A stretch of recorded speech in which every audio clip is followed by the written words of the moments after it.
सो hi everyone, जितने भी student हैं जिनका भी इंटरनल एग्ज़ाम कल 22-23 तारीख को है, या और आपका ये मान लीजिए बीटी कॉलेज का है, वैसे ही आपके कॉलेज का भी कुछ इंटरनल एग्ज़ाम का डेट होगा।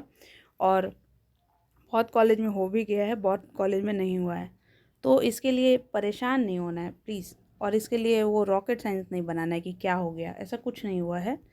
आपको क्या क्या ध्यान रखना है, देखिए पहला ये जो बिल्कुल बेसिक, जो आपका सब्जेक्ट है उस सब्जेक्ट का क्या मतलब है। फॉर एग्जांपल है political science as a major, तो आपको पॉलिटिकल साइंस का जानकारी होना चाहिए। Father of political science, state क्या है, सॉवरेनिटी क्या है, राइट क्या है, इक्वलिटी क्या है, ऐसा। वैसे ही अगर आपका कोई और सब्जेक्ट है तो वो उस मतलब मेजर है, तो वो आपके उस मेजर सब्जेक्ट का आपको थोड़ा नॉलेज होना चाहिए। ऐसे भी एग्ज़ाम आने वाला है, अब कब नहीं, अब कब पढ़िएगा, ठीक, पहली बात। दूसरी बात दूसरी बात जो आपका माइनर सब्जेक्ट है या जो आपका एमडीसी सब्जेक्ट है, जैसे एमडीसी में बहुत सारे स्टूडेंट का है Indian value and Indian value ethics social value, ऐसे करके है Indian ethics and social value, ठीक है।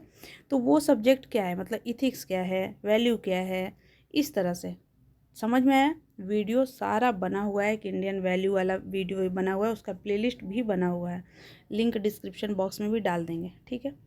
दूसरी बात ये पहला काम था कि आपको अपने सब्जेक्ट का जानकारी होना चाहिए, ठीक, पहला। दूसरा ये बड़ा बेसिक बात बता रहे हैं, बट बताना मजबूरी है, ऐसे ही समझिए। ये कि आपके जो कॉलेज है उस कॉलेज में आपका सब्जेक्ट पढ़ाता कौन है।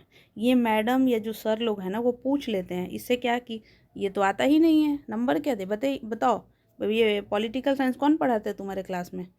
ये बड़ा कॉमन सी बात है, बट हाँ ये भी बात है कि बहुत सारे स्टूडेंट को नहीं पता कि उनके टीचर कौन से सब्जेक्ट पढ़ाते हैं, ये भी उतना ही फैक्ट है।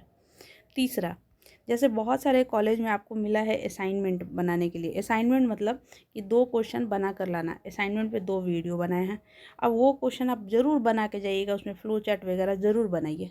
तीसरा बात हो गया। चौथा बात, अब कुछ लड़के भी हैं और कुछ लड़कियां भी हैं, टीचर के सामने मुंह ही नहीं खोलते हैं। अब हो सकता है कि 2-3 टीचर हैं और आपको बुलाया गया, हम लोग के टाइम में तो हुआ था ऐसे पीजी में। तो क्योंकि हमारे पीजी में सेमेस्टर था, यूजी में सेमेस्टर नहीं था जैसा आप लोग का है, तो हम यहाँ पे मैडम बैठी थी, 4 टीचर थी, हम लोग को बुलाया जाता था। जैसे हमसे सवाल पूछा गया था कि बताइए कि फंडामेंटल राइट और डीपीएसबी में क्या डिफरेंस है, वो भी एक वर्ड में बताइए, ठीक, सिर्फ एक वर्ड बोलना था। तो ऐसे ऐसे चीज़ें था, और बहुत लोगों से बहुत सवाल भी कोई पूछता है। अब डिपेंड करता है कि आपका कॉलेज कैसा है, आपके यहाँ कैसा पढ़ाई होता है, ये सब डिपेंड करता है कि आपका इंटरनल एग्ज़ाम कैसा होगा। 30 नंबर का ये एग्ज़ाम होता है। 30 नंबर में किसी को 20, 22, 18, 26 सब मिलता है, ठीक। अब कुछ स्टूडेंट ये सोचेंगे कि भैया हम तो हैं नवाब, हम तो कॉलेज ही ना जाएं दीदी, तो इससे क्या होगा। अगर कोई गलती से भी इसमें फ़ेल हुआ ना इंटरनल एग्ज़ाम में 30 नंबर वाले में, तो याद रखना कि 70 नंबर वाला भी एग्ज़ाम दोनों एक साथ देना पड़ेगा।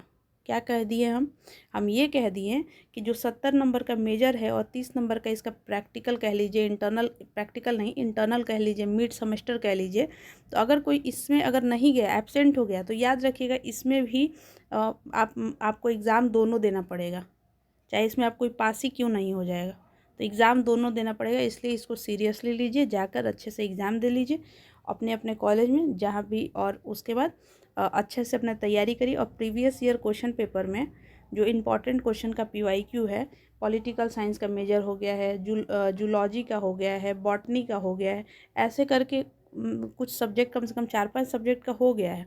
तो प्लेलिस्ट बना हुआ है, आप लोग देखिए। और जितने स्टूडेंट अभी भी चैनल को सब्सक्राइब नहीं किए हैं, भाई सपोर्ट करो, आप ही लोग के लिए बन रहा है सब कुछ, ठीक है। Thank you.